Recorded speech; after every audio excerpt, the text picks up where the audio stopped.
"It's almost time for dinner, Benny. We have to hurry," Jessie Alden told her 6-year-old brother. They were walking home from the post office, where they had bought stamps for their grandfather, James Alden, and mailed a letter for their housekeeper, Mrs. McGregor. Benny was picking something up off the sidewalk. "Look at this rock. It has sparkles in it," he said. "Maybe it has a diamond hidden inside." "I'm pretty sure it doesn't," said Jessie, who was 12. "Come on." "Well, how do you know?" Benny asked. "Because diamonds come from diamond mines, a long, long way from here," Jessie said, smiling. "Oh," said Benny, disappointed. He slipped the rock in his pocket just in case Jessie was wrong.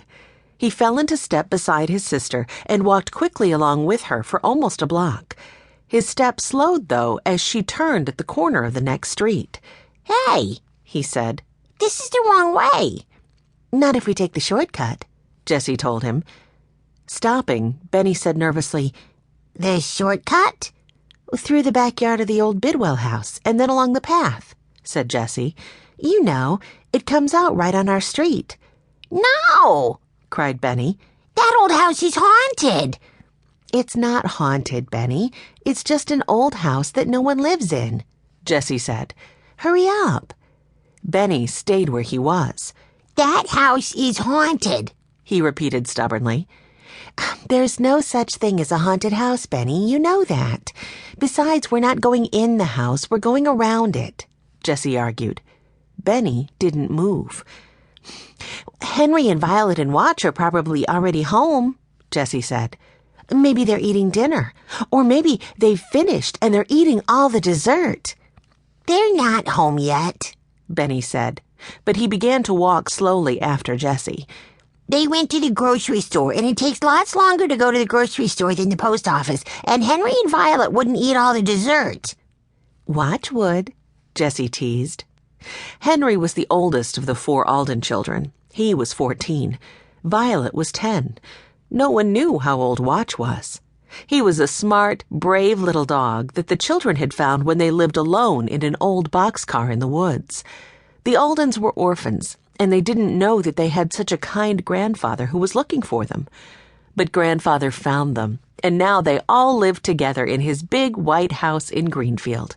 Grandfather had the old boxcar brought to the backyard so the 4 children and Watch could play in it whenever they wanted. Benny smiled a little, picturing Watch eating everyone's dessert.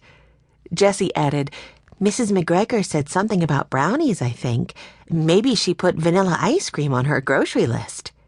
Benny walked a little faster. He liked dessert, especially Mrs. McGregor's special brownies.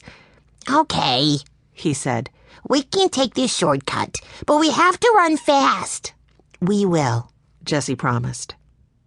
The old Bidwell house was the last one on a dead-end street. Shutters with missing and broken slats were closed over all the downstairs windows. Vines and climbing roses grew everywhere. The house was surrounded by trees with low-hanging branches that made the old place look even gloomier. Jessie stopped in front of the rusty fence.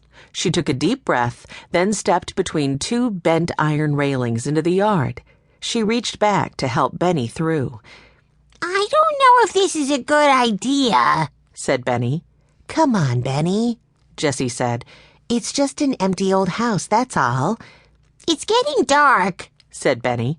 "The longer we stand here, the darker it will get," Jessie said. "I know," said Benny unhappily. He squeezed through the 2 iron railings. He stood up and moved very close to Jessie. "I'll lead the way," Jessie said. "Go fast," Benny told her. "I will," she said. "Let's go." Jessie sprinted forward. She jumped over a tree branch, and Benny jumped too. She dodged around a big rock, and Benny dodged too. Weeds slapped their legs. Leaves scurried out from underfoot as if they were alive. Benny wanted to close his eyes, but he was afraid he would fall. If he fell, something might come out of the house and get him.